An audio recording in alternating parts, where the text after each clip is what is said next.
We will now commence the fourth technical session on Defense and Strategic Studies for the 15th International Research Conference under the theme Geopolitics.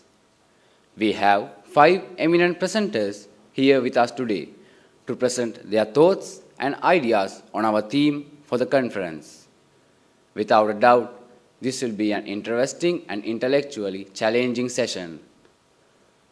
I would like to call upon Brigadier Upali Rajapaksa, RSP, PSc, Dean, Faculty of Graduate Studies, to introduce the chairperson, Mr. Anushka Wijesinhe, for the fourth technical session. Sir, over to you. Distinguished invitees, students of General Surgeon Kottala Defence University, ladies and gentlemen, good afternoon. On behalf of the Vice Chancellor, I welcome you all to the Defence and Strategic Studies Technical Session 4 of the KDU International Research Conference 2022, in which the presenters will deliver their papers on the sub-theme Geopolitics. It is my pleasure to introduce the chairperson of the session, Mr. Anushka Wijesinhe, co-founder, CEO of the Center for a Smart Future, to the audience. Anushka is an economist specializing in trade, competitiveness and innovation with experience in government and private sector think tanks. He consults for international organizations in Sri Lanka, Pakistan, Myanmar and Maldives, including the International Trade Center, ITC, UNCTAD, World Bank, ADB and USAID. Formerly, he held a senior position in the government of Sri Lanka as an advisor to the Minister of Development Strategies and International Trade, where he led national policy implementation initiatives on trade competitiveness, export diversification and innovation, and investment promotion. In the private sector, he serves in a non-executive capacity on the boards of Ceylon Bank PLC, Fairfirst Insurance Limited, HNB Finance PLC, and he chairs the Investment Committee for High Net Worth Family Office. Anushka also serves on the board of the Sri Lankan chapter of the Global Entrepreneurship Network. He has served on the World Economic Forum's Global Future Council on Innovation Ecosystems. Until recently, he also served on the Monetary Policy Consultative Committee of the Central Bank of Sri Lanka. Anushka holds a Master's in Economics from University of Leeds, BSc in Economics from University College London, and an alumnus of the Harvard Kennedy School's leading economic growth executive program. He has worked in South Korea at the Korea Developmental Institute in Seoul as part of the Asian Development Fellows supported by the Asia Foundation.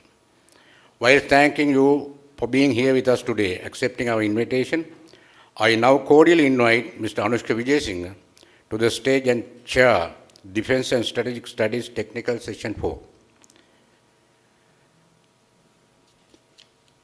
Meantime, ladies and gentlemen, I would like to call upon our eminent guest speakers in this session, some physically and some online.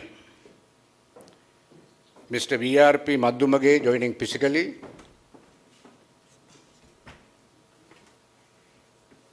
Mr. R. Amarasinghe joining physically. Brigadier Yahampath joining physically. Mrs. D.D. Samaragunarathna joining physically. And Mrs. Niruka Sanjeewani joining online. Mr. Anushka Wijesinhe will also introduce the presenters of the session to the audience. Over to you, Anushka. Thank you very much, Dean Brigadier Rajapaksa. It's a great pleasure to join all of you at this 15th International Research Conference of the Sir John Kottala Defence University. Before I introduce our paper presenters and speakers today, let me just take a few minutes to share a couple of thoughts on this technical session theme on geopolitics. I think all of you will agree that increasingly geopolitics is not just this one word that we can easily associate with one idea or set of ideas. A lot of the themes that are being discussed in the papers in this session embody the different angles through which we have to consider geopolitics today. That could be economics, it could be strategic competition issues anchored to economics or anchored to other aspects of world affairs. It could be issues around migration and issues around competition around either land or sea. So I'm not an expert in geopolitics, I'm an economist, but increasingly even economists have to think much more about geopolitics than ever before because of the interaction between geopolitics and economics. And similarly, those who are studying geopolitics can't ignore the role that economics, international trade, international financial institutions, trans-boundary issues, for instance, migration or even perhaps climate change, the role that those play today. So I'm really glad to see the diversity of papers that are being presented today, and hopefully we'll hear about it more. And I hope all of you will take down lots of notes and have questions, so I'll be sure to leave some time for us to have that interaction and questions for our paper presenters. So without further ado, let me introduce our paper presenters. We have, I'll introduce all of them in one go rather than just before they speak. So we have Mr. Maddumage, who's an instructor at the Department of Strategic Studies here at KDU. He's presently reading for his doctorate at the University of Colombo in the area of illegal migration, and his ongoing research is titled International Cooperation on Illegal Migration and Analysis of Sri Lanka and Australia. He obtained a bachelor's degree in international communication and international relations from Turiba University in Riga, Latvia. He has also obtained the Erasmus Scholarship to study at the Institut de Haute de Communication Sociales at the University of Brussels in Belgium. And before joining KDU, he did an internship at Sri Lanka Tourism Development Authority. He will be presenting a paper around migration. I'm sure that he will introduce that shortly. We also have Mr. Roshan Amarasinghe, who's co-authored a paper with M. Ranmuthugala. So Roshan Amarasinghe has over 14 years of experience in the fields of cybersecurity, entrepreneurship, and startup consultancy. He functions as a director for ESEC Forte Technologies, heading cybersecurity engagement for Sri Lanka, and he has over 6 publications in the fields of mechatronics for medical and defense applications, cybersecurity, and economic development. We also have Mr. Yahampath from the Sri Lanka Army. I don't have a longer description, but hopefully will introduce himself as well, who will be talking on this very important aspect of Indian Ocean strategic competition. As I mentioned earlier, this is exactly the kind of topic where you crisscross between geopolitics and economics issues. We also have Deshani Devumini Samaragunarathna, who is a final year undergraduate at the Faculty of Defense and Strategic Studies here at KDU. In spring 2022, she represented Sri Lanka at the global UGRAD program and completed a semester at the University of Alabama in the United States. She is multilingual, speaking Sinhala, Tamil, English, French, and Urdu. Geopolitics, Sri Lankan history, and post-Soviet diplomatic relations are among her research interests. And her paper will talk about China.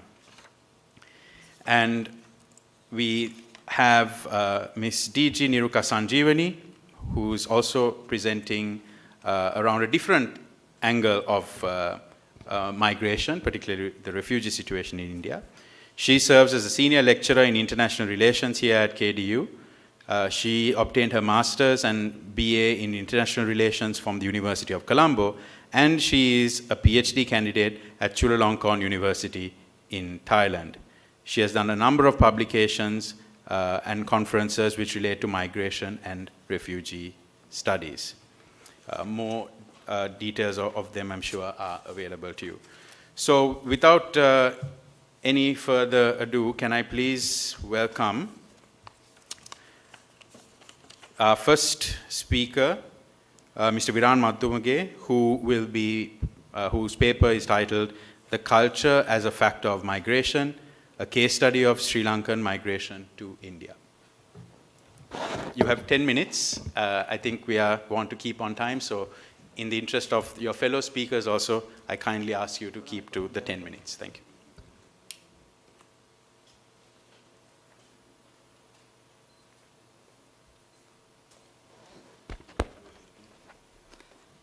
Good afternoon, everyone, including the chairperson, Mr. Anushka Wijesinhe, and Brigadier Paul Rajapaksa, and my colleague, respectful presenters, and everyone.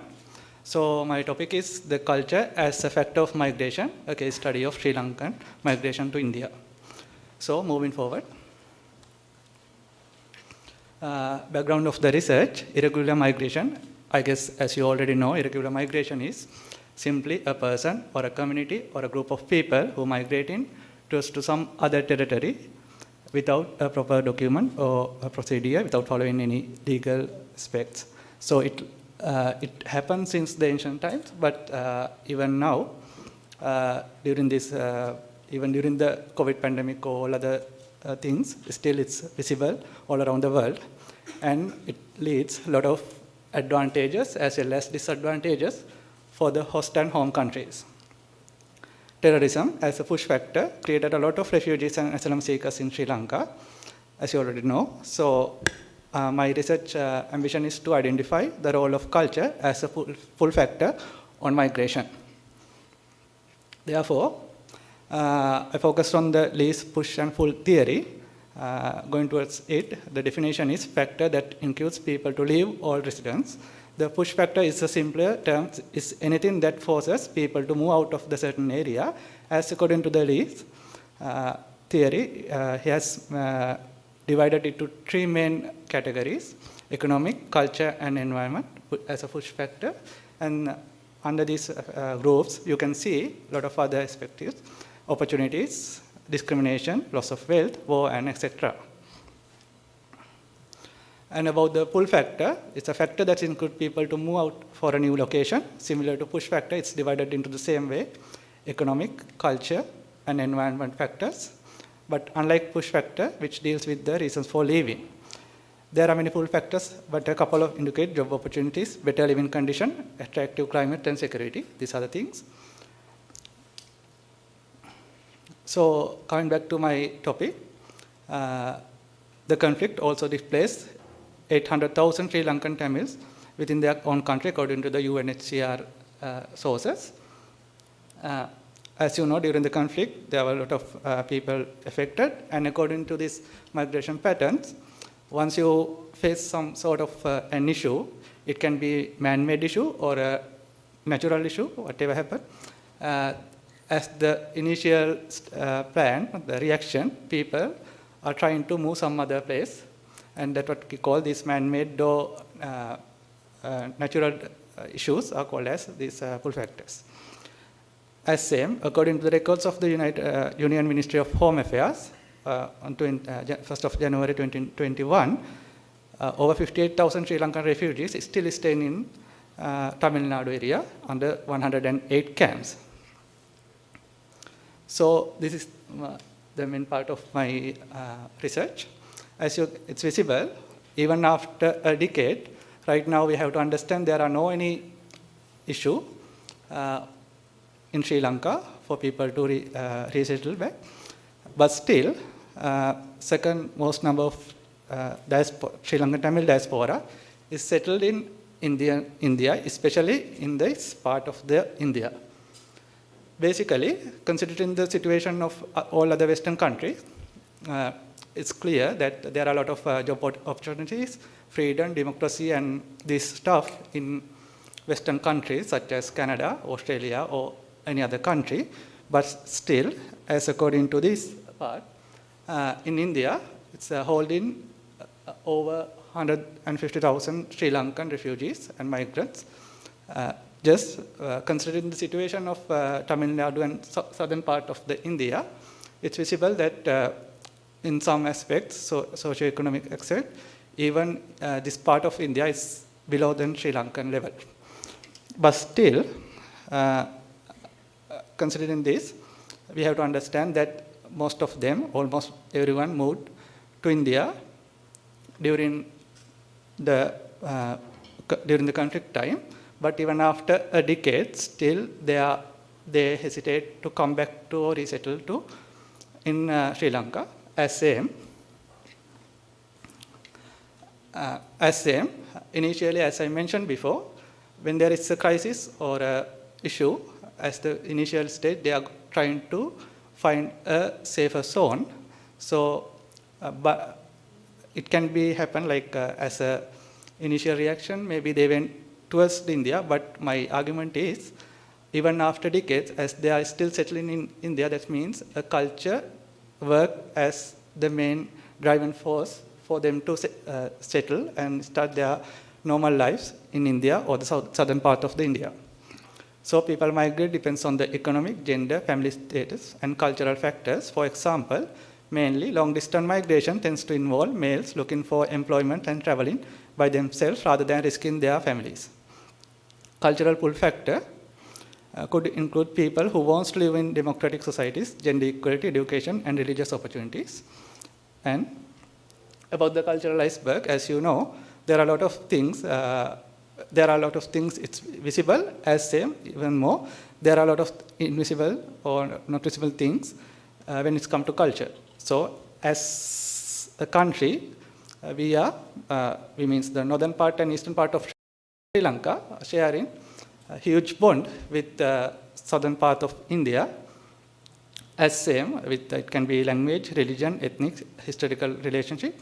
Due to these things, India and the southern part of India work as one of the most friendliest places for them to resettle or to migrate during these crisis situations.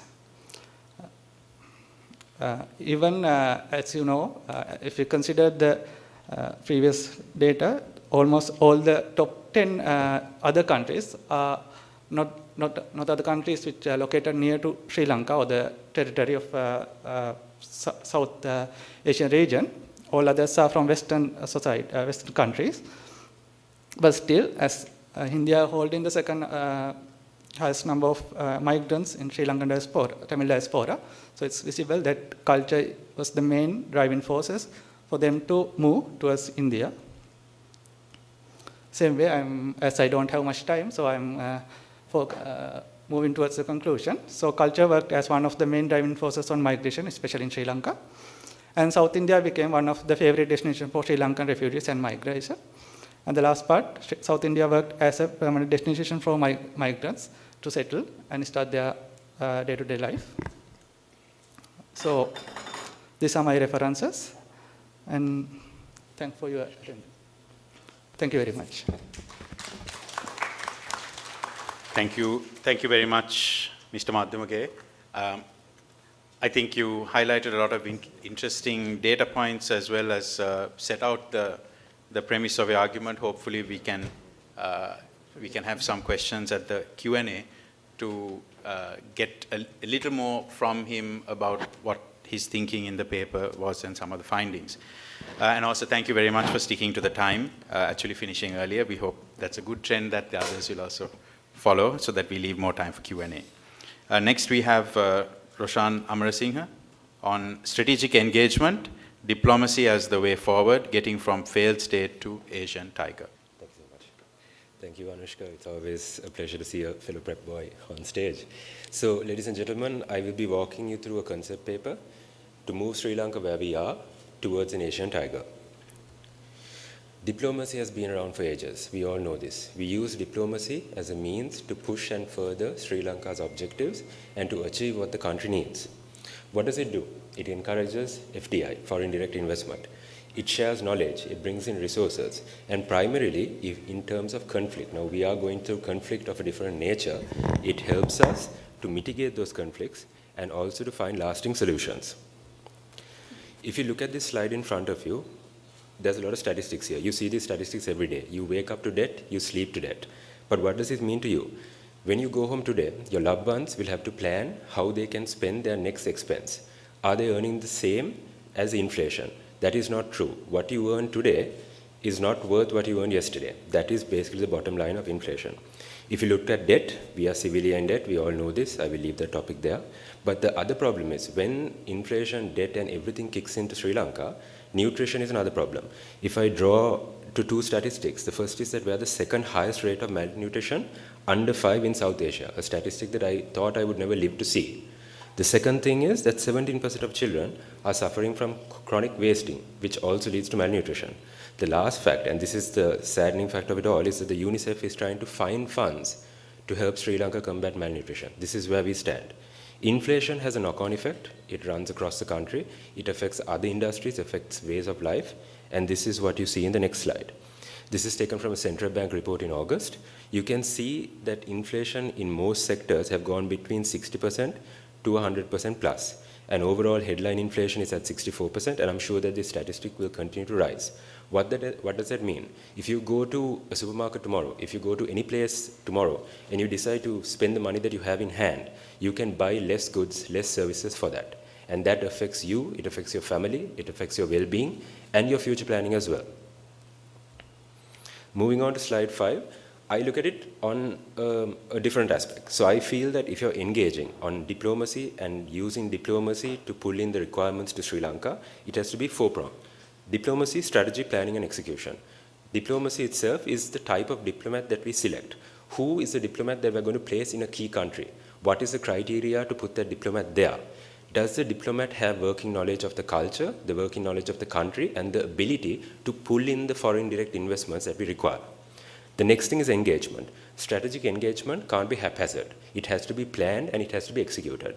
Do we have a clear strategy for each country in terms of diplomacy, and can we execute it with the diplomat in hand? The final one is expansion. Yes, at the moment you see a lot of things in the news saying we shouldn't be going and asking for money, we shouldn't be borrowing money. But the fact is, if your boat has a hole, you need to start throwing the water out. You have to plug it and then figure out what you're going to do. And this is where Sri Lanka is. We need to find funding on the short-term basis, and then we need to figure out lasting solutions so that we don't have to continuously borrow, or at least limit it so that we can restructure a loan and restructure the debt and pay it back. Right. So I propose a model where we look at 4 economies. India is our closest economy, and they have a policy saying neighborhood first. What does that mean? It means that they will strategically invest in countries that are close to them for different reasons, for their own security as well as to help the economy. If you look at a debt perspective, they have invested over 4 billion in the country in terms of food and financial aid, and they mentioned this recently at the UN Assembly. In terms of malnutrition that I spoke about and the yields reducing, they have also given 21,000 tons of fertilizer in August. So you see an active method of them investing in Sri Lanka for several reasons. Some as a strategic method, the other to help their neighbors out. When you look at India, they are one of the largest manufacturers in terms of vaccines and other medicines. They have always been volume players, but now they want to go to value. They want to basically challenge the big boys across the world, and they want to move into that. How does that open grounds for Sri Lanka? We have plenty of open spaces. We have plenty of opportunity to go into India, speak to them, find out how we can do an intergovernmental connection or a contract, and start taking some of these projects. Because for them, if it's neighborhood first, the closest ally that they have here is Sri Lanka. In that perspective, they can outsource it and they can have contracts between government to ensure that their security is safe. So that is one aspect that I say in the long term, which won't take 10 years. It could take a matter of 2 or 3 years if the facilities are brought in, the technology is brought in, and everyone else works together from India and Sri Lanka. Moving to the next one, China. You hear this all the time: debt, loans. But the fact is, China also is a very strong ally. We see the investments that they've come in. We have questions on the ROI in terms of the investments, but then that is a different matter altogether. They have a very strong knowledge in terms of vocational training. And this is not traditional vocational training. This is all the training for the future. You see so many industries that now exist that did not exist 5 years ago. And are we equipped as a country to bring in the resources and build in the employment to bridge this gap in the next 5 years?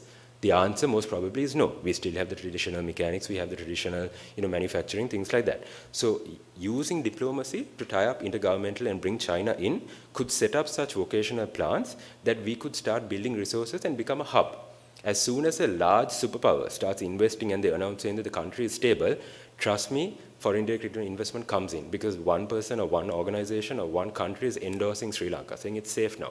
We are putting our money, why don't you?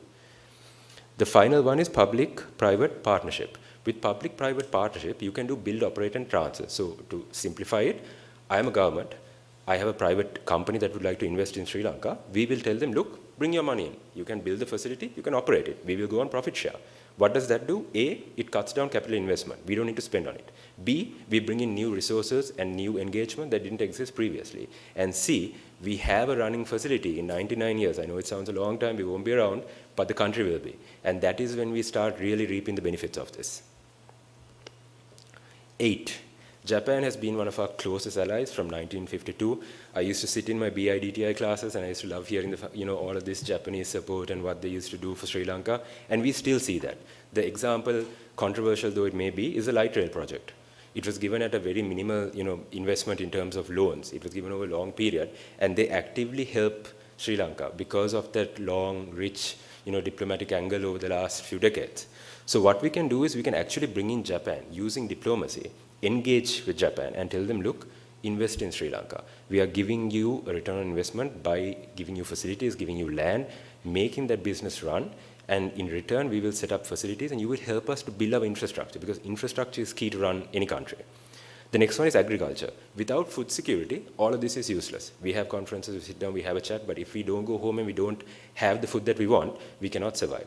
So we know that technology, all the countries abroad, the major players, they are driving technology to yield and increase the agriculture. This is what we can do here. Use Japanese technology, use Chinese technology, start investing in land and restructure our growing methods, move from traditional to futuristic. Development projects, we are all familiar with JICA and the amount of projects that they invest in Sri Lanka. That is another angle. Finally, Russia.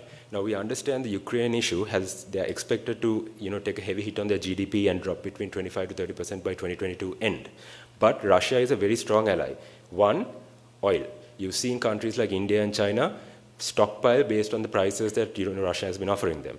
The next thing is energy. We have a lot of, I would say, potential to set up facilities here and become a warehousing hub for Asia.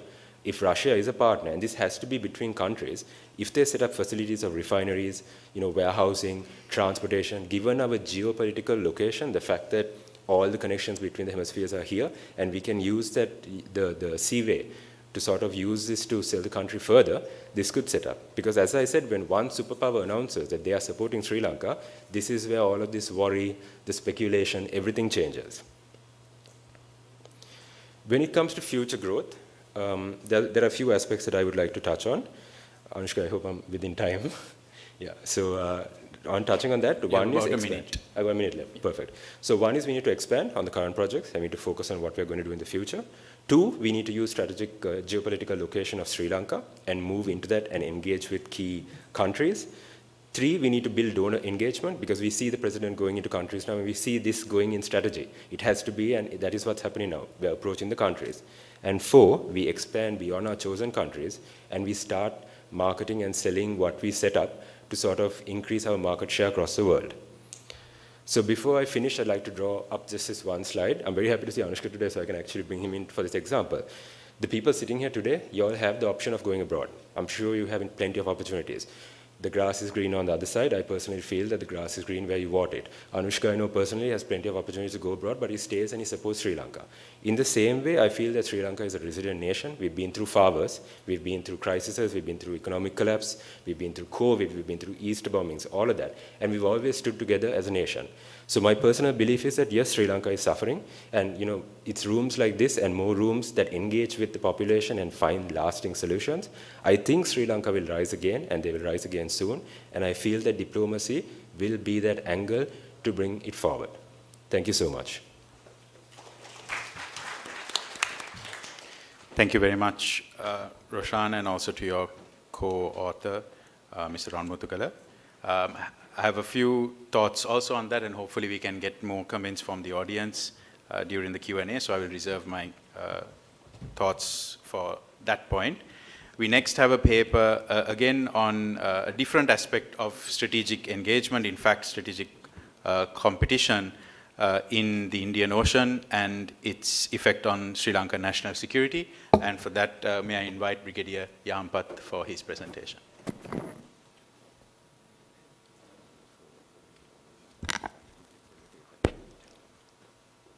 Distinguished invitees, ladies and gentlemen, good afternoon.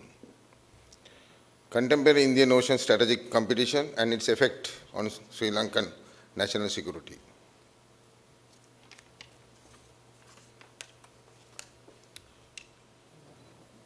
Indian Ocean, being one of the busiest oceans of all oceans, is an extraordinary place in global security. The big powers and small states are in process of fighting strategic battle in safeguarding their own respective interests. For big powers, it's a game of expansion of their power. For small states such as Sri Lanka, it's a game of survival. Sri Lanka's location has been strategically important over thousands of years. It's a central location in the Indian Ocean, creates opportunities and troubles both. It affects Sri Lankan national security issues, and therefore it is important to understand geostrategic environment in the Indian Ocean and readings the narratives and the interests of world superpowers and regional powers. Being located just 50 kilometers from India, Sri Lanka automatically falls within the sphere of Indian influence. Due to strategic importance and the economic dependence, the India-China rivalry and the American interest in the region have raised many influence on the sovereignty of the country, Sri Lanka, and according to their geostrategic and security perspectives.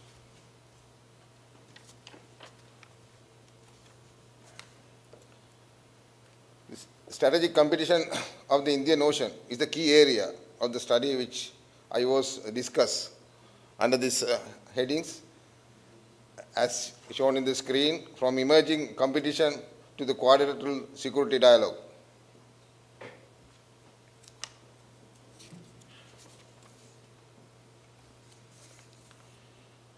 Emerging strategic competition and economic importance of Indian Ocean.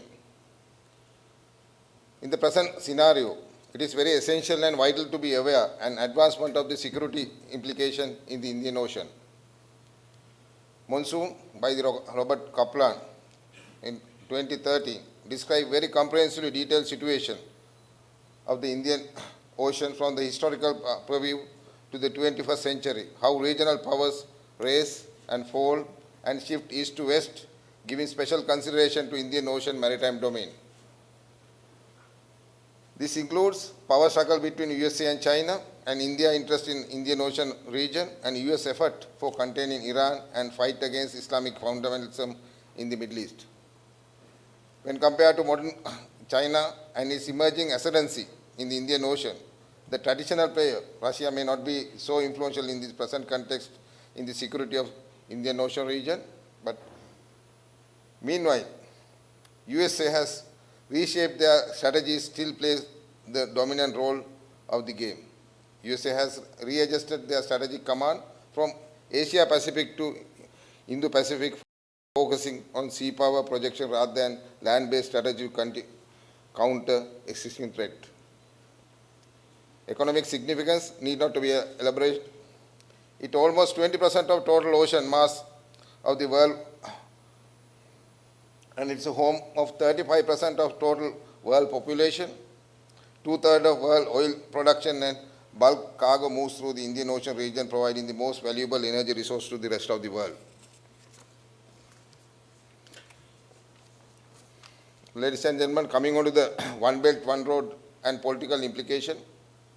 Owing the fast economic growth and the capacity to invest in overseas territories, the Chinese government launched the One Belt, One Road initiative in 2017 to develop infrastructure facilities in the countries failing under the Indian Ocean and between Chinese mainland and port of Sudan. This raised concern of the entire world especially India, which feels encircled by so-called Chinese string of pearl strategy and Belt of Road initiative. The USA feels its interest and the interest of all allies and partners are threatened. This has resulted number of political implications. Belt and Road initiative have reshaped geopolitical landscape of Indian Ocean region. India looking for alliance to counter Chinese presence in the Indian Ocean and also trying to catch the rival between USA and China over trade. The USA too formed allies and security cooperation with India against Chinese expansion, as well as Australia and Japan. Chinese strategic outreach to the Indian Ocean has heightened the Indian-China rivalry. This has gone even beyond the competition between US and China. Further, several other players in the region, like Australia, Japan, have also increased their concern over the matter.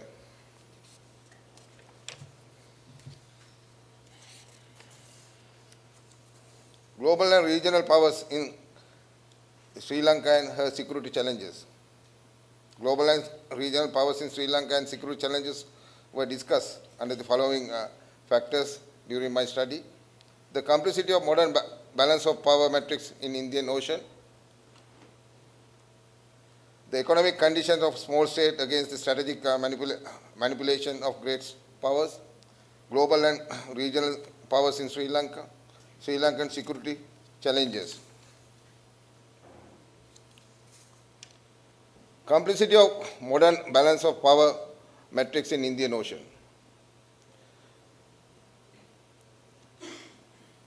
India and China display mainly historical, cultural and geographical difference that could drag them toward the conflict, and Indian Ocean, being an already volatile region, has become more dangerous due to nuclear proliferation.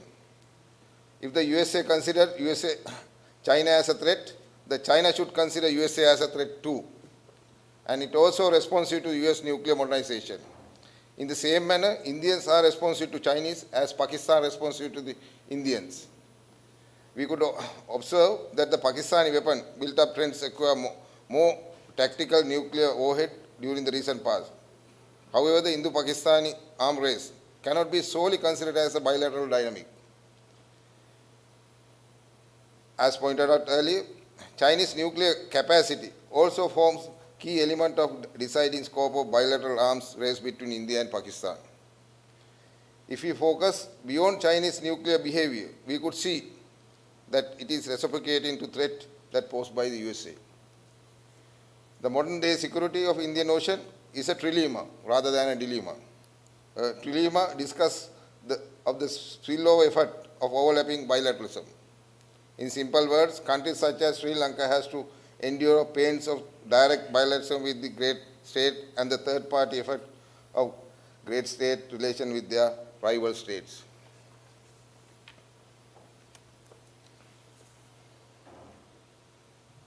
Global and regional powers in Sri Lanka. Sri Lanka has attached global and regional powers for centuries due to strategic location. Due to close proximity and cultural links, India has been major player in Sri Lanka since thousands of years. China, long-term friend, has developed closer ties after independence and especially during the conflict period. It emerged as the biggest player in terms of political, economic and military supporter to Sri Lanka overpassing neighbors and other world powers. Investment in mega project in Sri Lanka, especially Port City and Hambantota Port, has drawn Sri Lanka closer to China as result become overly dependent. India, through continual involvement, military support and cultural links, remain the most influential. Trincomalee tank farm leases consequences. Sri Lankan security challenges. Due to the strategic competition and economic significance on the region, Sri Lanka faces grave security challenges. There are results of strategic manipulation of form of agreement and investment, like the MCC agreement with USA, development of Hambantota Harbour and Colombo, Sri Lanka Port City with China, long lease of oil tank farm in Trincomalee to India, These three involvement by three major powers in play in Indian Ocean region has caused serious challenges to Sri Lanka in terms of economic and politics and could lead to military consequences as well in the future. Ladies and gentlemen, coming on to the way forward and the conclusion, it is revealed that present security effort of Sri Lankan security-related agencies are compartmentalized, and therefore it is an arduous task to initiate a coordinated effort in a crisis. The following proportions, therefore, can be recommended for the benefit of the national security plan. Sri Lanka must make clear to China and any other great powers that there is no room for Chinese or any other military activities in Sri Lankan soil.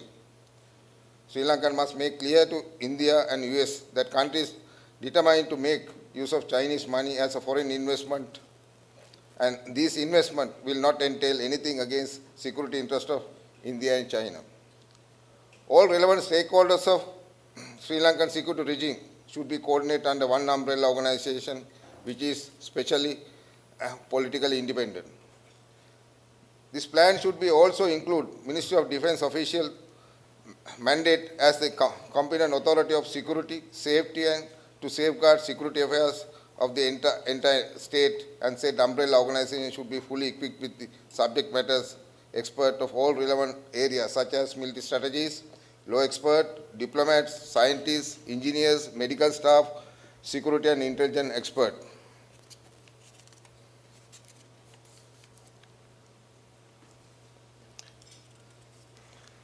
In conclusion, the study attempts to explicitly maritime security agencies in the Indian Ocean region and how country could benefit or lose from leasing its strategic implication to third country. Sri Lanka story about Yahampath and its agreement with China can be considered as an appropriate case study. In case of nuclearization and potential race between India and China and result race between Pakistan and India, the region is again becoming very hot and nuclear flashpoint. Until the catastrophic such as nuclear disaster occurs, state cannot gauge the real magnitude of these repercussions of the strategic competition of the nuclear states. The process of securitization has not yet adequately taken place due to lack of effort to educate the public. The public should be educated to the level that could raise general awareness of possible direct and indirect future nuclear implications.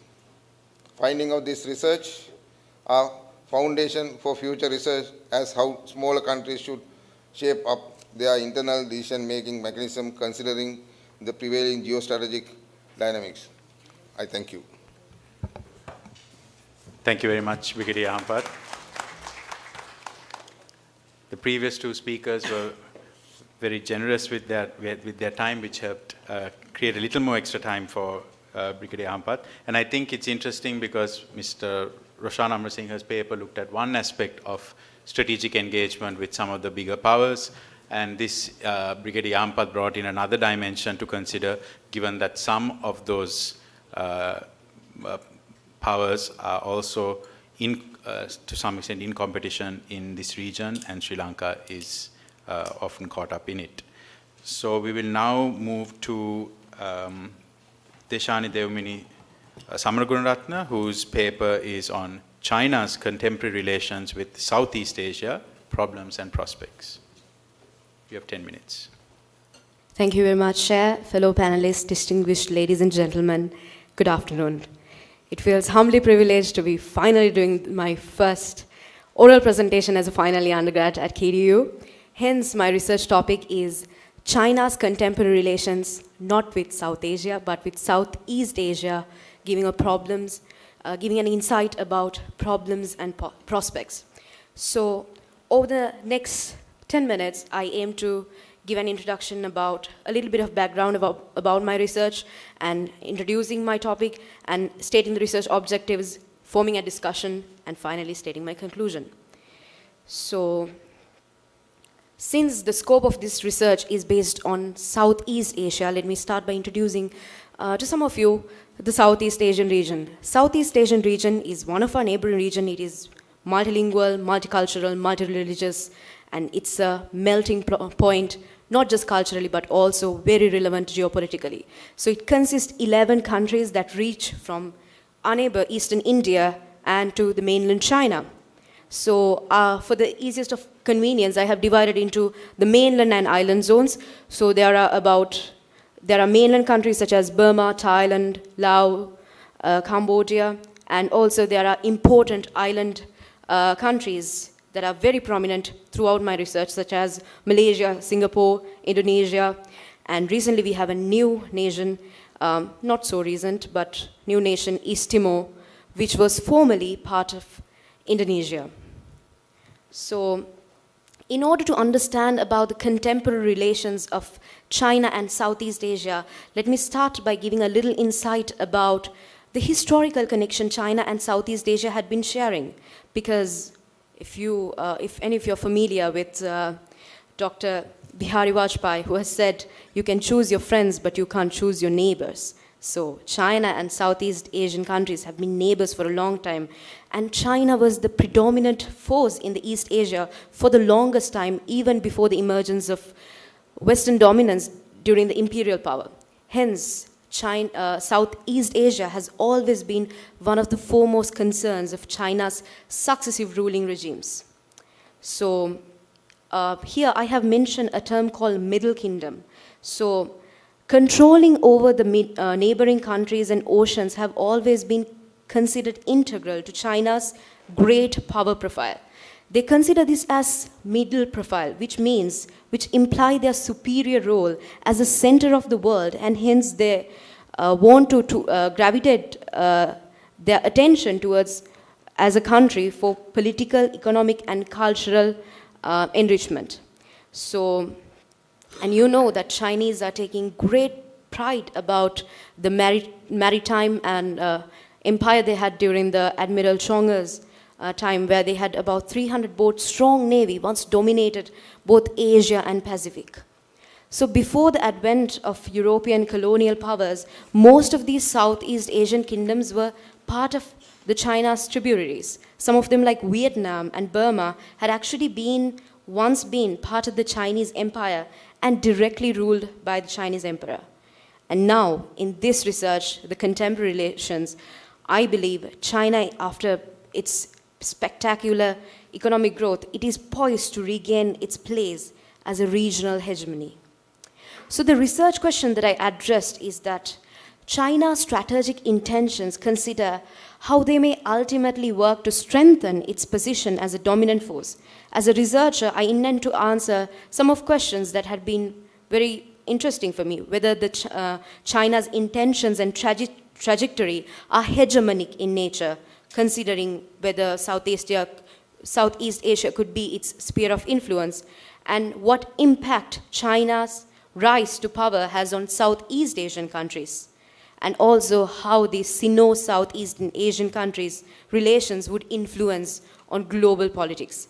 Hence, my research is done in a qualitative method where I have used the secondary resources available, and I have analyzed and made it a comparative study where I intend to give my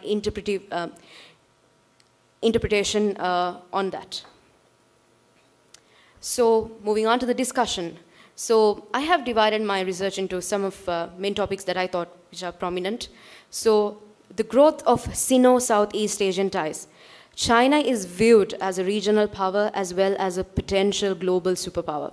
And its active diplomacy is most visible in Southeast Asia, where its growing economic ties, proposal for stronger security ties, and the signing of numerous cooperative agreements, which I'll be soon moving on to, and as diverse as non-traditional security threats such as protection of the environment, drug trafficking, and global health-related, where they have been doing active diplomacy work.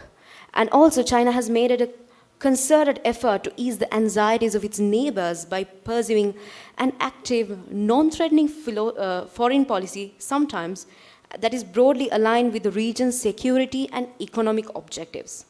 So hence, this diplomacy has definitely achieved results, particularly in the area of commerce, where China is rapidly emerging as a regional economic development and integration powerhouse.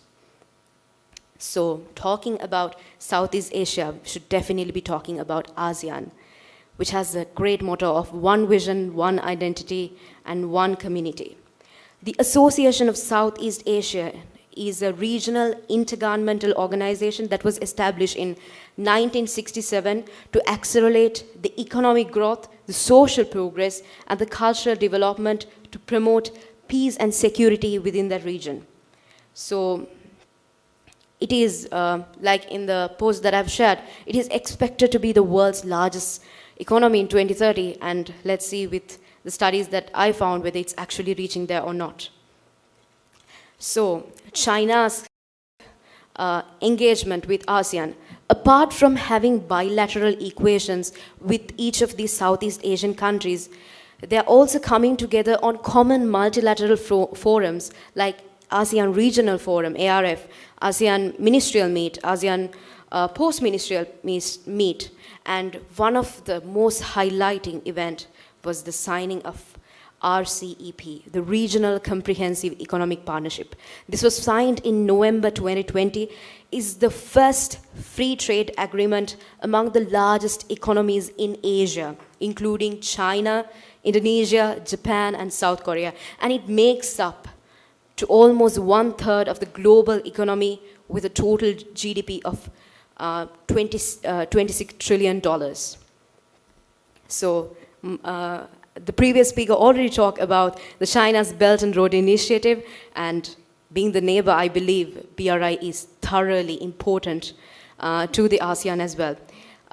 It has created new business ventures, and as one of the most dynamic region, BRI is definitely important to the ASEAN. So ASEAN directly relates to it geopolitically because it is a part of the Silk Route economic belt and maritime, the previous Silk Route and the economic belt and maritime Silk Road.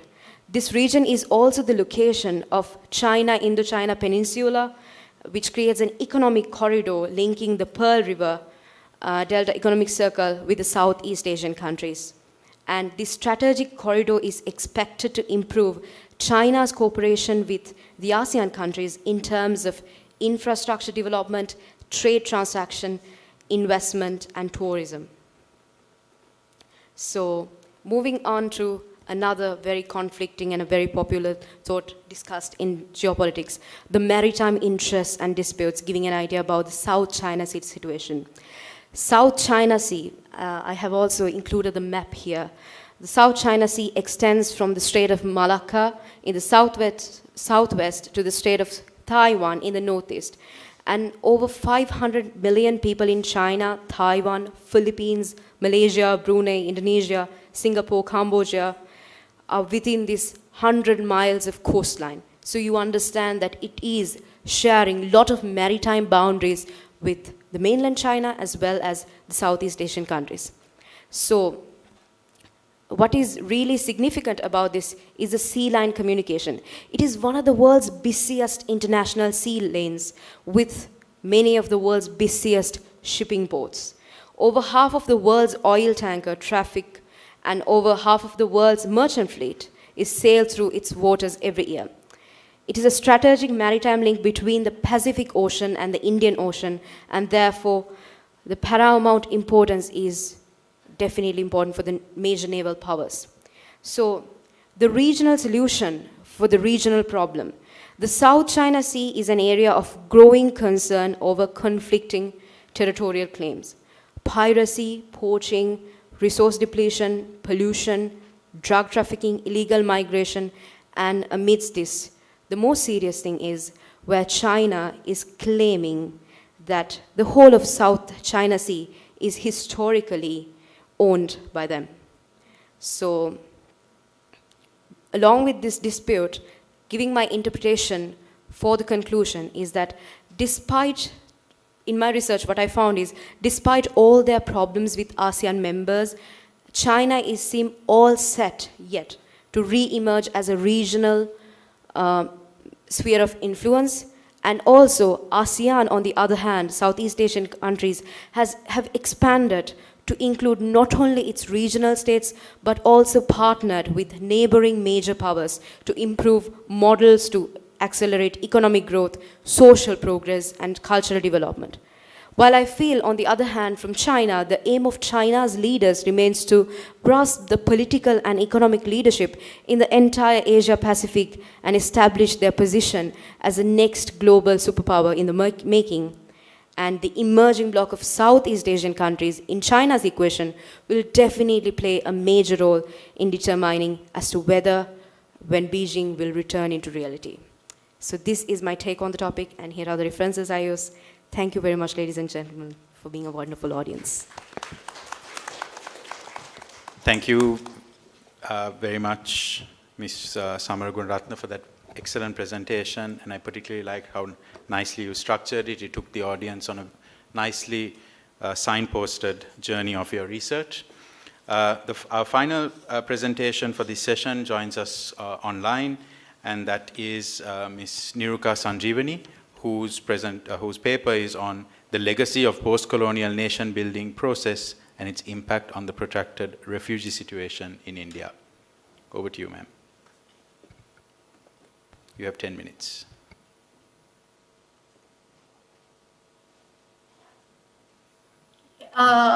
Thank you, Chair, for introducing me to the panel, and very good afternoon, everyone. I hope you can hear me clearly. My topic of the day is the legacy of post-colonialism and nation-building process in India and its impact on the protracted refugee situation in India. So as you can see here, the outline is consisted of the background and inputs from literature, legal applications, conclusions, and final references. So my question is, what kind of impact made by the state formation of India on the protracted refugee situation in the country? So if we move on to the background, as we all know, India has become a main shelter for refugees, specifically who are coming from refugees and asylum seekers both, who are coming from other South Asian countries. Therefore, these interregional outflows are mainly backed by porous borders, as well as religious, ethnic, and identity conflicts. So these refugees are mainly consisted of like Chakmas, Rohingyas, Bengalis, Tibetans, and Afghans, and Sri Lankan Tamil refugees too. And most of them have been sheltered in the areas like Delhi, Jammu, Noida, and Sharanpur, Muzaffarnagar, Hyderabad, Mumbai, and Tamil Nadu. So within that context, Nande once pointed out the fact that the state formation of India can be characterized under three perspectives, which shows the role of state as a protector, liberator, and arbitrator in the region. So it signifies the changing nature and diverse nature of that particular state. And how these realities connect with the protracted refugee situation, which is also known as PRS. According to Article 1 of the 1951 Refugee Convention, refugee is someone who is unable to return back to his home country due to the well-founded fear of being persecuted for the reasons like, race, ethnicity, membership of a particular social group, or maybe the political group. On the other hand, PRS is a situation where 25,000 refugees or more have been living in exile for 5 or more years in a developing country. It indicates a protracted or maybe the prolonged refugee situation in the country. So that definition or maybe the interpretation was introduced by Executive Committee of the United Nations High Commissioner Program. Then it is also required to analyze the interpretations made by the so-called scholars, and can be how we can analyze these realities under different parameters. Once Chairperson pointed out the fact that with the rapid dissolution of the colonial empires in South Asia, state had entered the international system as autonomous unit, and these states had to confront it with several identity and security problems which are unavoidable in the process of nation building. Then in Goldsmith's work, nation building is a process of constructing common national identity within a territorial boundary, which is totally based on a shared culture and language. And Chowdhury pointed out the fact that nation building is a centralized governing strategy which implements through bureaucracy and apparatus of the state.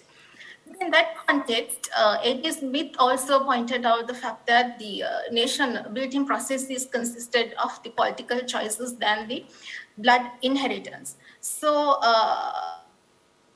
this is important that I have highlighted here. P. Banerjee mentioned that colonial administrative machineries and legal jurisdictions put in place to exercise effective hold over territory and population by controlling the entry and exits of foreigners. So this is the place where religious and political exclusion of the minorities which have been carried out by the political leaders come. As an example, post-independent secular stance of India on Hindutva actually led to create challenges, or maybe I would say that it has constrained the existence and the successful integration of refugees and asylum seekers into the main society. That was also acknowledged by N. Murshid by saying that state secularism in India creates a negative impact on refugees who belongs to other religions and ethnicities. Then specifically post-colonial legal implications like divide and rule policy actually created a huge impact on creating diverse national security narratives and hypocrisies on nationalism. So therefore, refugees have become victimized due to the post-colonial legal practices like the Foreigners Act. According to Section 3(1) of the Foreigners Act, actually central government has the extreme power to expel a foreigner. And it was also affirmed by the case called Hans Muller and Nuremberg and was Superintendent of Presidential Jail. And the Supreme Court held that India has the plenary power to deport foreigners. So if we analyze this, all these legal applications within the refugee situation, actually still refugees and asylum seekers are being considered as foreigners, but not as protection seekers or vulnerable community or needy community. And in the case of Gunaratnam and others was the government of India, the Madras High Court made a judgment relating to the Sri Lankan Tamil refugees in Tamil Nadu by saying that repatriation of Tamil refugees should be voluntary nature. It should not be a kind of forceful activity. So it was again a frame confirmed by the P. Maddumage versus Union of India, a judgment made by the Madras High Court too.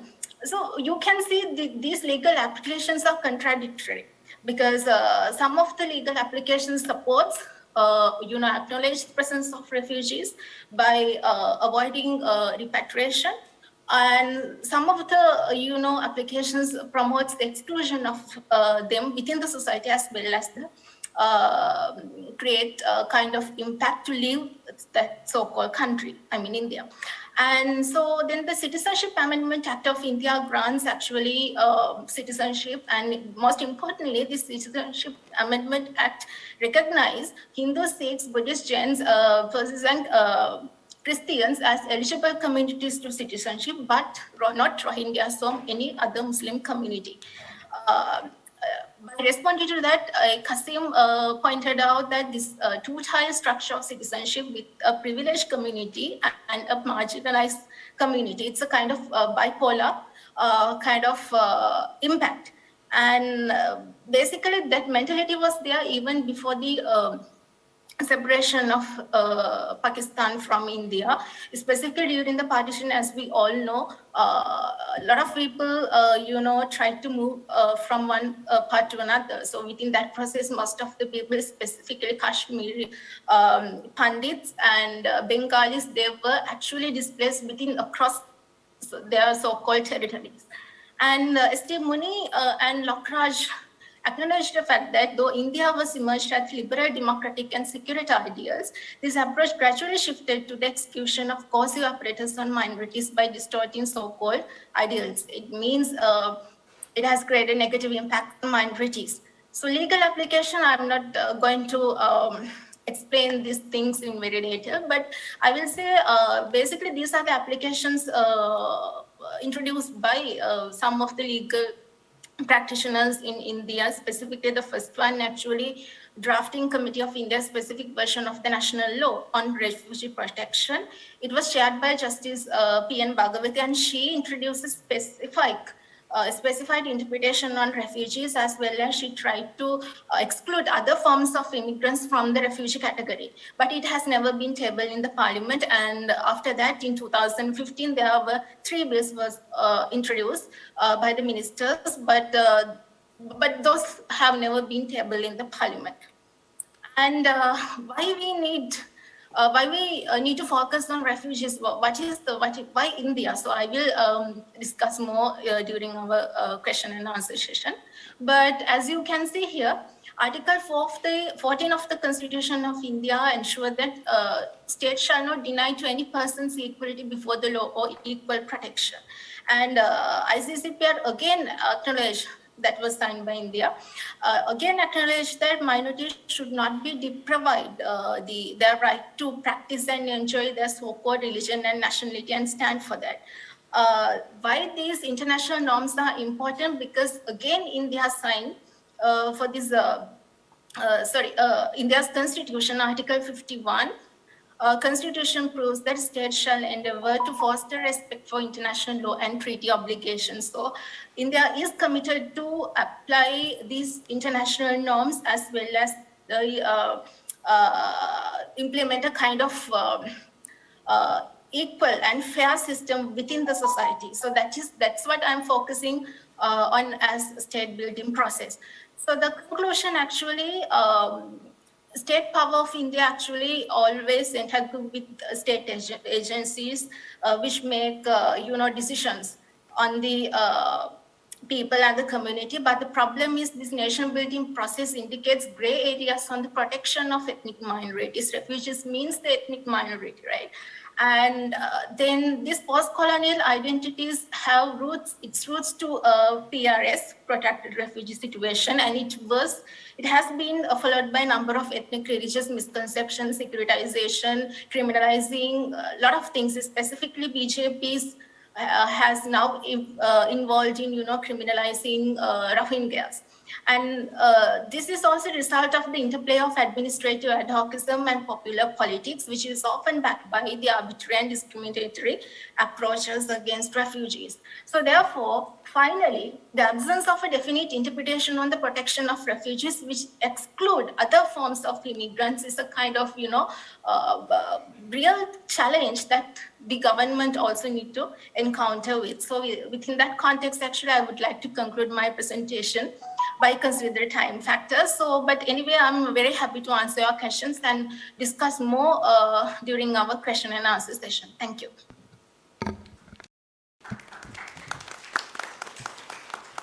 Thank you very much, Ms. Sanjeevani. I think this paper for me was the one that I was initially the most unfamiliar with, because it's a topic unfamiliar to me, but I really thank you for particularly setting out some of the conceptual frameworks in the literature at the start of your presentation, which helped us understand a bit more. And I also think there is a link between your paper and this point of geopolitics, because post-colonial identities will shape India's relations with its neighbors, particularly given that there could be future rounds of refugee movement. And this in turn has implications on the geopolitics of the region. So I think we have done fairly okay on time, Ricky. Yes. So we'll use this time to take some questions. I have some thoughts and suggestions that I will save for the end. And now let's open up. I'm sure we have covered many topics and you might have questions. So please speak freely and use this opportunity to ask any question that you like on their findings or their research process, or any future thoughts they may have on the topics. So, and we'll take some questions from the online participants as well. The floor is open. It's the post-lunch session, so it's never easy, I know. But who is going to first break the trend and ask a question?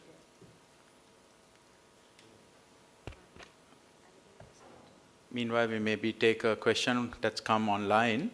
The question is to Mr. Biran.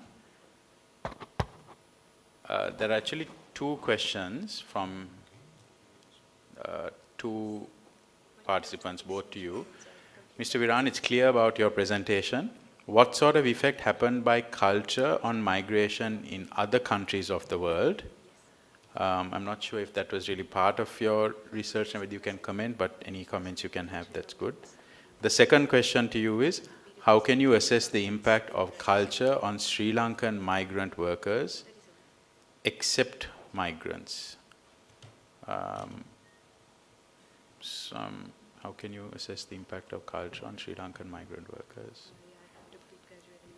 Any thoughts on either of these? Yes, exactly. Actually, it's not that relevant to my research topic, but still, regarding the migration and culture, this thing about the first topic, obviously, as I mentioned before, we can see a lot of trends on migration, and not only the culture is affecting or making as a driving forces, because as I mentioned, according to the least push-pull theory, there are some other stuff, but in world trends, you can see most of the African people, they prefer to settle or migrate to France and Belgium, French-speaking countries, as same way. Most of the Latin American people, they prefer to settle in Spain and Spanish-speaking countries. That kind of cultural effect is there. And regarding my second question is about? Yeah, it wasn't too clear to me, but we have the person online. Maybe they might want to unmute themselves and ask. Sachini, would you like to unmute and ask the question? Yes, sir. Good afternoon, everybody. Good afternoon. I want to clarify how can you access that impact of culture? Not focus on the migrants, but I want to get the idea about impact of culture on migrant workers. Yeah. The term migrants and migrant workers are different. So I want to get clarification on this. Yeah, thank you for the question. Especially when it's come to migrant workers in Sri Lanka, especially they are mainly focusing on the economic things and job opportunities rather than the cultural aspects. That's why they are trying to going to Middle East or Romania or some other country or Maldives without thinking about the culture. But in generally global trends, you can see, that's why we can see after maybe due to some other reasons, they will go and settle for working experience and some other stuff, but still, that's why we can see Chinatown in each and every major cities in the world, India, herbs for Indians, as well as for Sri Lankans in Paris and some other London. Same way, that's what happening there. I just had a follow-up thought to Sachini's question, and sorry, Sachin, I didn't quite understand it, but I'm glad you unmuted and asked. Viran, you said for migrant workers, you drew a difference. You said it wasn't culture, but have you observed any particular ethnic group in Sri Lanka from a particular part of the country who may have a cultural affinity to a country they are going to work, that playing a role? So they are going for economic reasons, but the cultural affinity and closeness between their own, I don't know, ethnicity or religion plays a role in where they choose to go? Yes, like the main thing is when it's come to migrant workers, the main ambition or the main plan is to find a proper job, or sometimes, because in the general terms in the current situation, mostly these jobs, and it's linked with the connections, and because of that, especially with Italy, there you can see a lot of Sri Lankans who settle in as a families and as well as communities in these places. That's what, but generally in Middle East, it's like some Maldives or something. The main driving forces is the job opportunities and economy. Thank you. Could we see if we have any questions from the audience? Yes, please go ahead. Hello, I'm Harish from final year IR student, and I have a question for Brigadier Yahampath regarding what are the benefits Sri Lanka can get from the strategic competition in the Indian Ocean. Yeah, it's a good question. Brigadier, you talked a lot about the risks that we need to look out for. I think the question from the gentleman is, what are the benefits? Are there any upside to this? Thank you very much for the question. There are a lot of vast variety of benefit and ups and down of this Indian Ocean. As I spoken previously, it has benefit and troubles.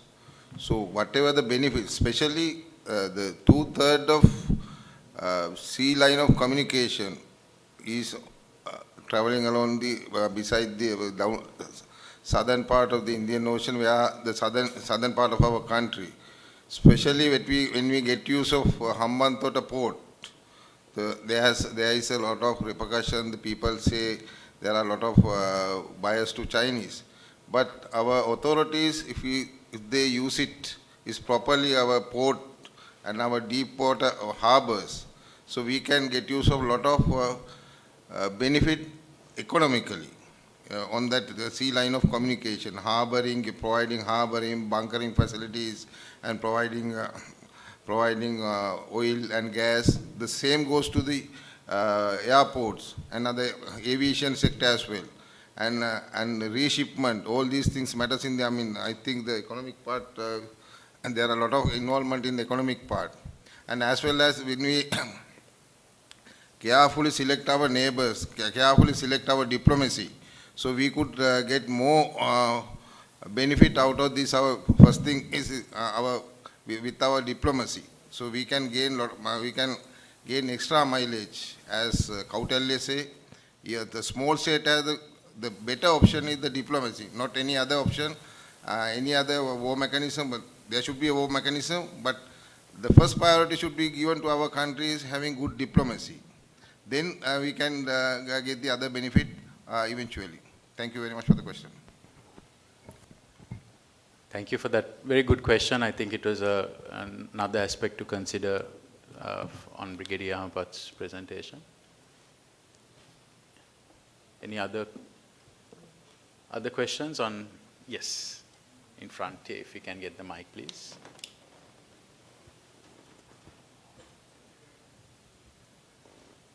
And Brigadier, your point about the diplomacy then connects to what Mr. Amarasinghe's paper is also talking about on the importance of diplomacy. So, yeah. Go ahead. Hi. My question is for Deshani Samaragunarathna. In terms of China's relationship with the ASEAN, in your view, what sort of link can you make with Sri Lanka to that relationship, and pros and cons maybe in your view? Thank you. Thank you very much for the question. So one aspect of my research was how the China-Southeast Asia relations influence the global politics. And as a Sri Lankan, of course, I had a vision and I thought, yes, we could definitely gain some benefits. The main reason, I think, since this research forum is also about geopolitics, Sri Lanka is also a country, just like Brigadier said, it's a country with a lot of geostrategic value. And we see where China has created platforms such as Belt and Road Initiative, where ASEAN is, of course, part of the Silk Route. And at the same time, Sri Lanka was also historically part of that. So I believe we can wonderfully connect through that. And to also remember, it's quite unfortunate that previously Sri Lanka did have a chance to join ASEAN as well, which couldn't work. Yet I believe we could still have prospects because we have other major powers, and together, the interesting fact is all these three countries are Asian countries. So it's called that 21st century is going to be an Asian century. So why not? I think we definitely could create brilliant ventures and get the use of geopolitics, and also be focused not only about the traditional diplomacy but also about the non-traditional threats that we have. So illegal migration, for that example, we see Australia nicely connecting with ASEAN, where they are trying to and even Bali had drug trafficking issues. So in that case, I think Sri Lanka also faces drug trafficking issues. So I think in that case, we could look up to each other, and we do have, we are neighbors, so obviously it has a lot of prospects for the partnership. That's my take on that. Thank you for the question, and thanks. Can't quite see. Are there other? Could we have a couple more questions? Yes, one more up there. Thank you, Deshani, for a really good presentation.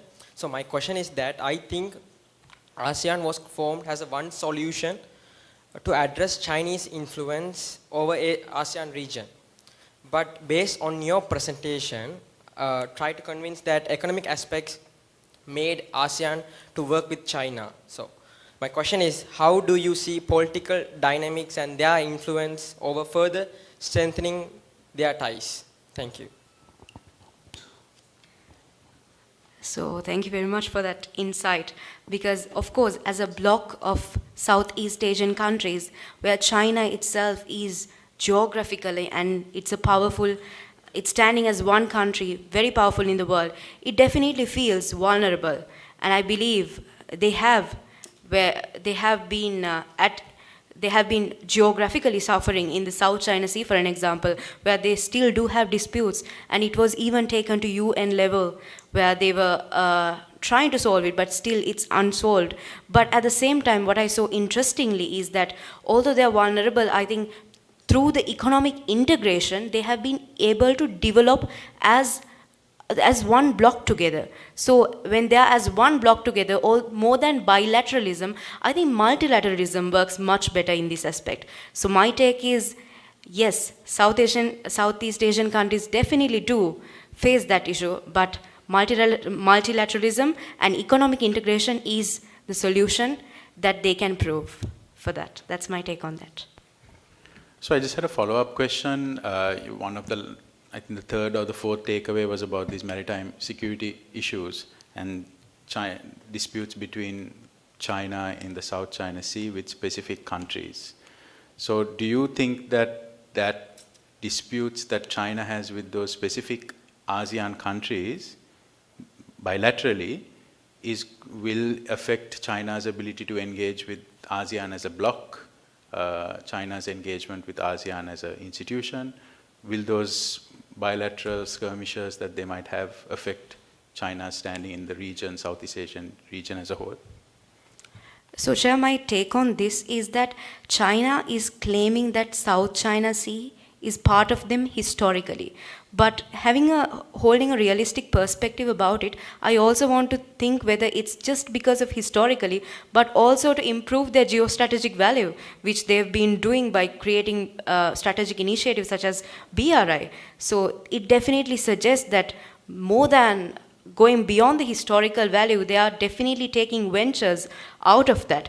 And also, similarly, we can see, like in any other situation, geopolitics is not just, South China Sea is not just remaining for the actors such as China and Southeast Asia. We also have EU, America, we also have military ships that are being placed in the South China Sea. So in that case, I believe where the other international actors have also been vigilant about their activity. So in that case, I believe, so South China Sea is definitely not merely for the China and Southeast Asia, but it is a world's concern because it's definitely one of the important maritime route.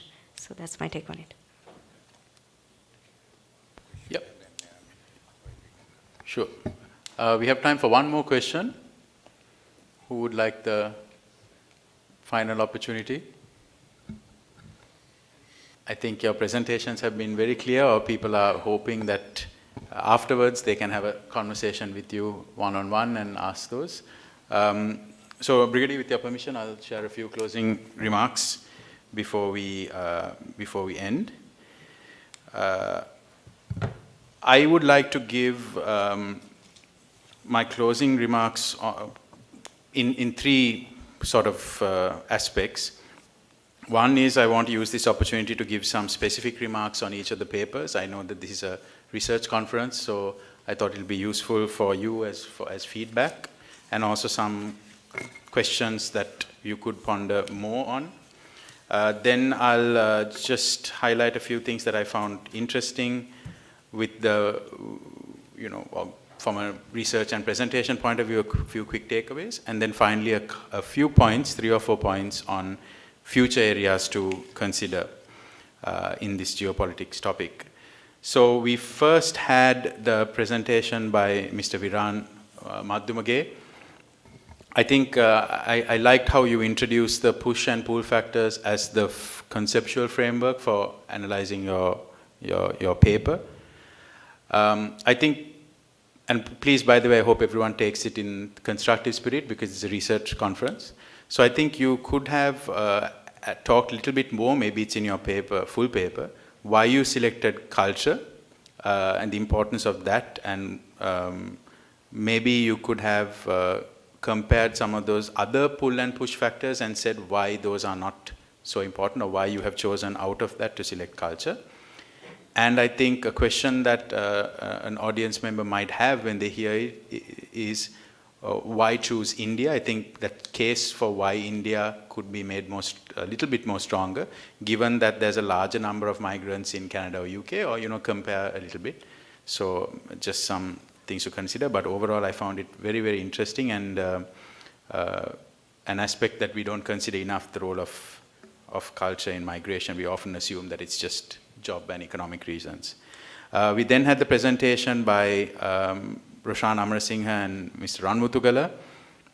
And I think here the presentation set out nicely the context of why you're looking at this, which is Sri Lanka's economic crisis, why we need to change. So I think you set that out nicely.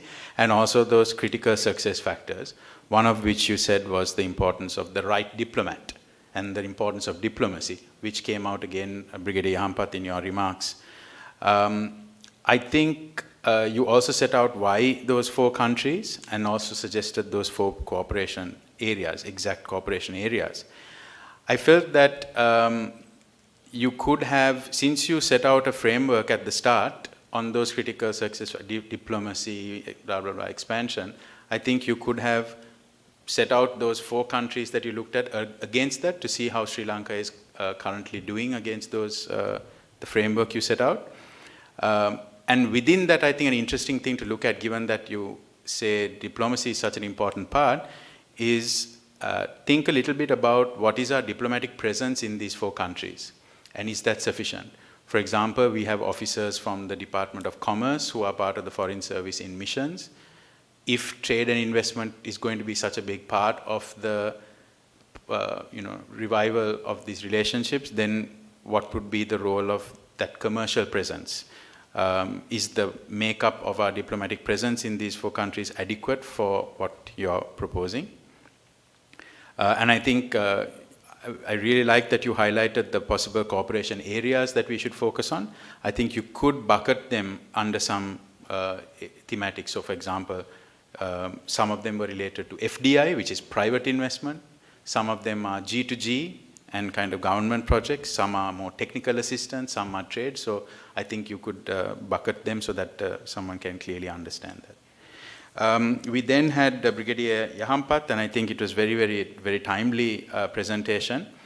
I think one aspect that we could also continue to look at is some of the new frameworks that are coming for managing or influencing strategic cooperation in the Indian Ocean, or strategic competition.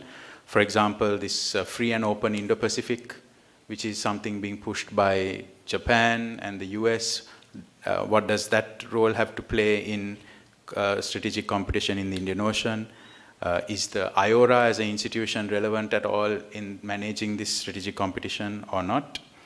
I think one thing that I felt was at the end you mentioned some key projects that you felt were potential security Indian Ocean strategic security-related issues, MCC, the Hambantota project, and the Trinco tank farms. I think maybe a little bit about why you think those could be potentially complicated from a national security perspective would have helped us understand a bit more the thinking.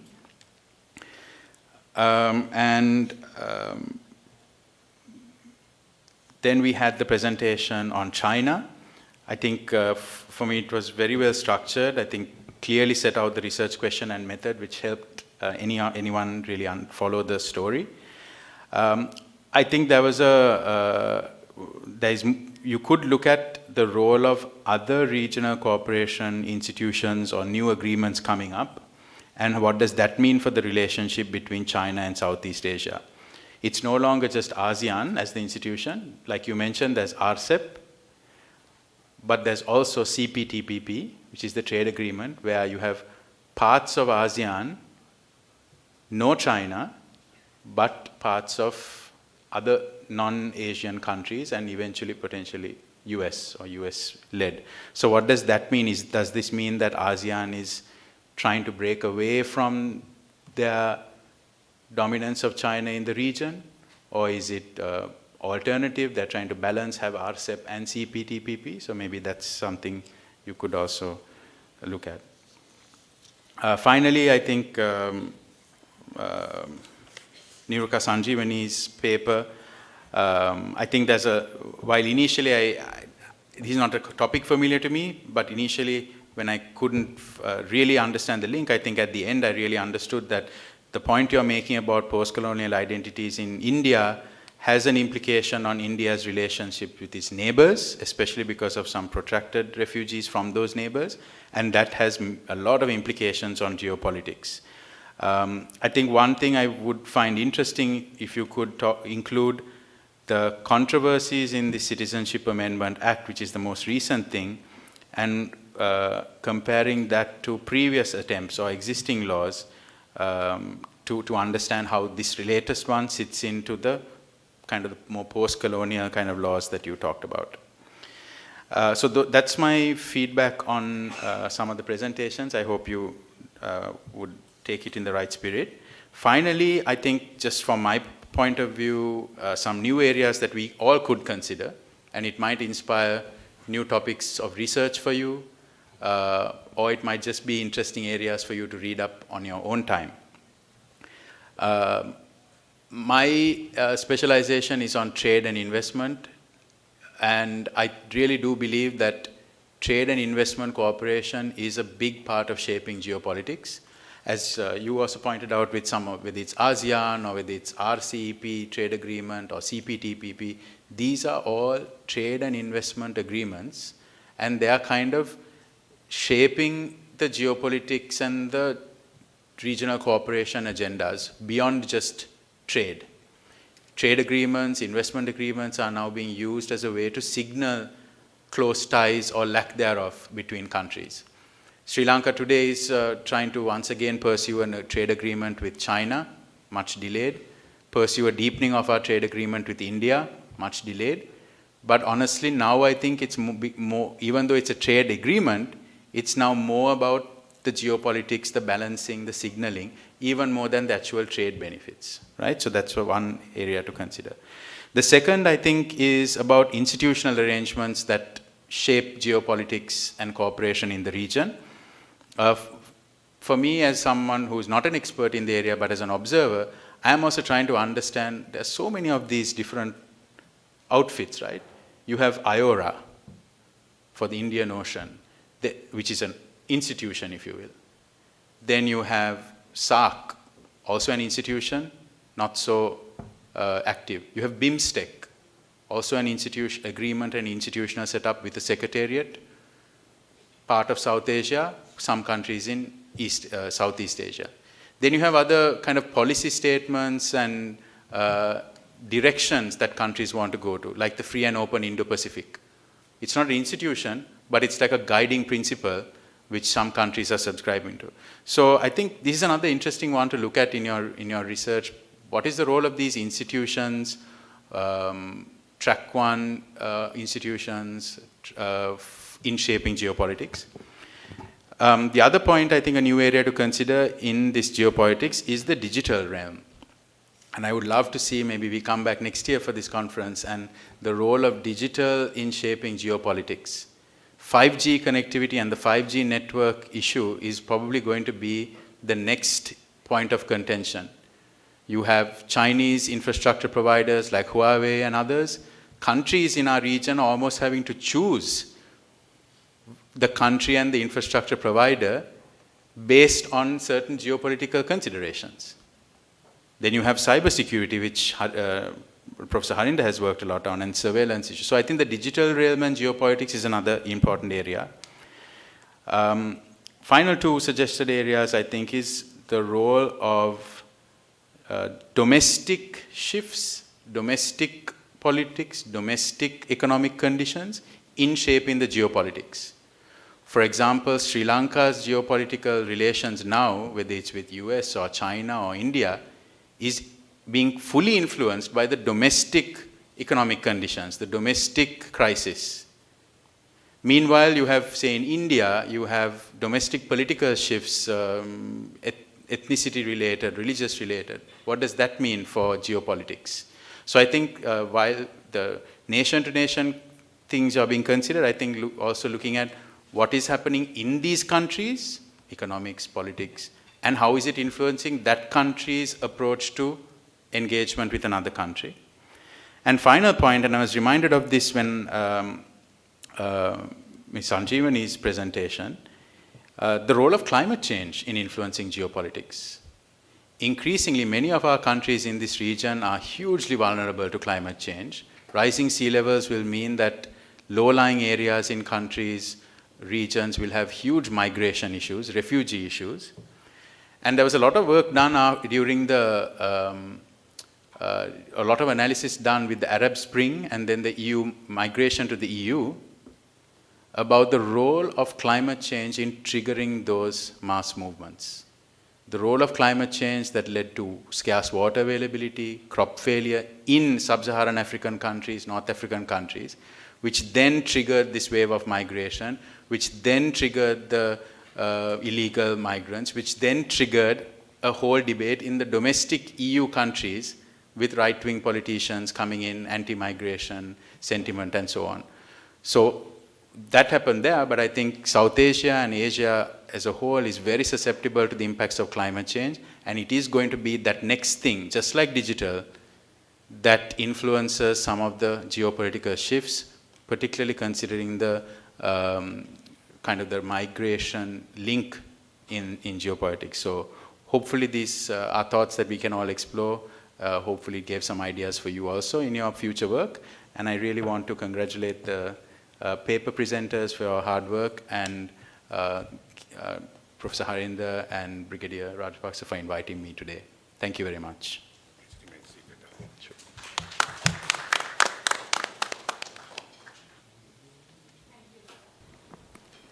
That was a very interesting and fruitful discussion.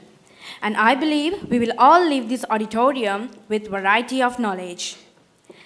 I would like to once again thank the chairperson, Mr. Anushka Wijesinhe, for gracing the 15th International Research Conference with his presence among his busy schedule. I would like to thank the authors of the 4th technical session for Defense and Strategic Studies, Mr. Viran Maddumage, Mr. Roshan Amarasinghe, Brigadier Manada Yahampath, Ms. D.D. Samaragunarathna, and Ms. Niruka Sanjeewani for sharing their thoughts and ideas on our theme, geopolitics.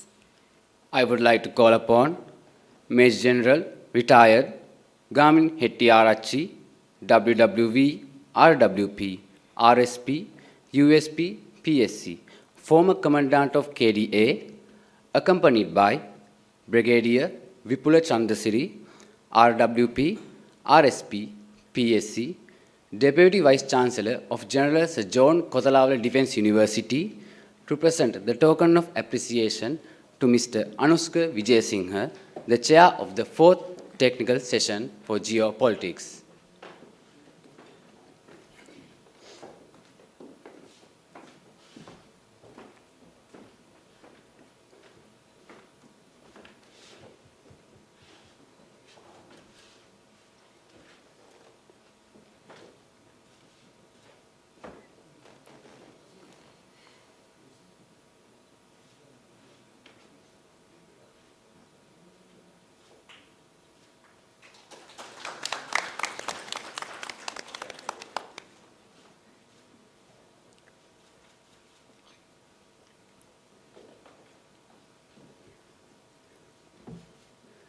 Sir, please remain on stage. Now, I would like to invite the presenters to receive the token of appreciations. Mr. Viran Maddumage,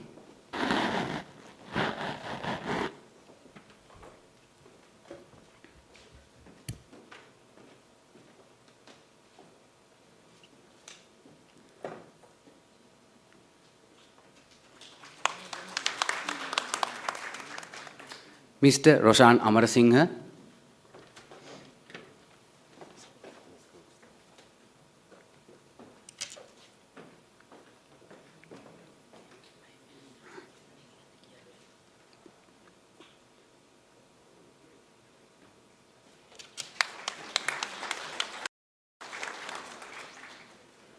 Brigadier Manada Yahampath,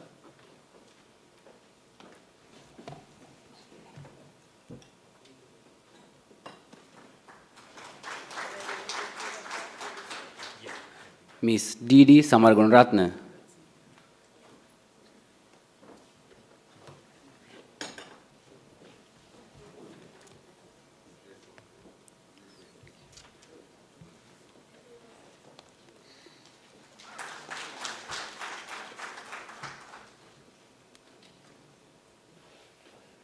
thank you.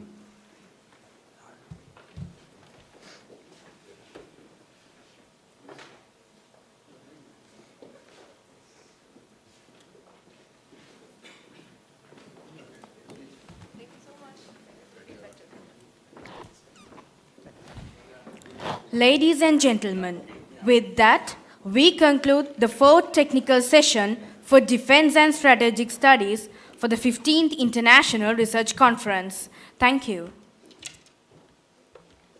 After meticulous reviewing and judging, two remarkable presentations have been selected as Best Poster Presentation and Best Oral Presentation of Defense and Strategic Studies session. Now, I would like to invite Major General Retired Gamin Hettiarachchi, WWP, RWP, RSP, USP, PSC, accompanied by Brigadier Vipula Chandrasiri, Deputy Vice Chancellor of General Sir John Kuthalawala Defence University, to present the awards for the poster presentation and oral presentation. Ladies and gentlemen, the best poster presentation goes to Officer Cadet HRUS Wijesinhe for the topic, A Nation's Predilection Towards Treaty on the Prohibition of Nuclear Weapons, Sri Lankan Perspective.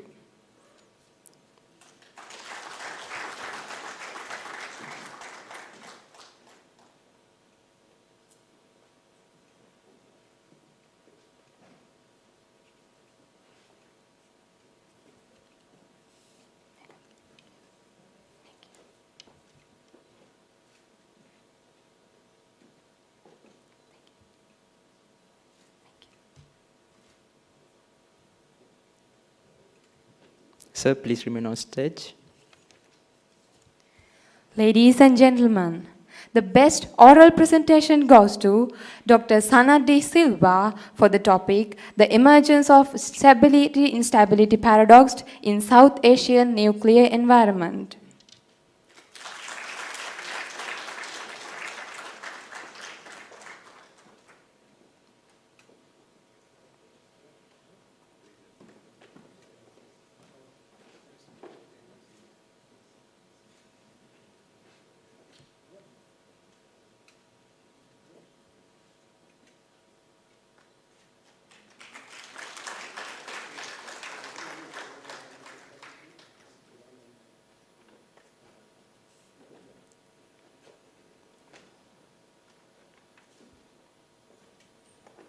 Thank you, sir.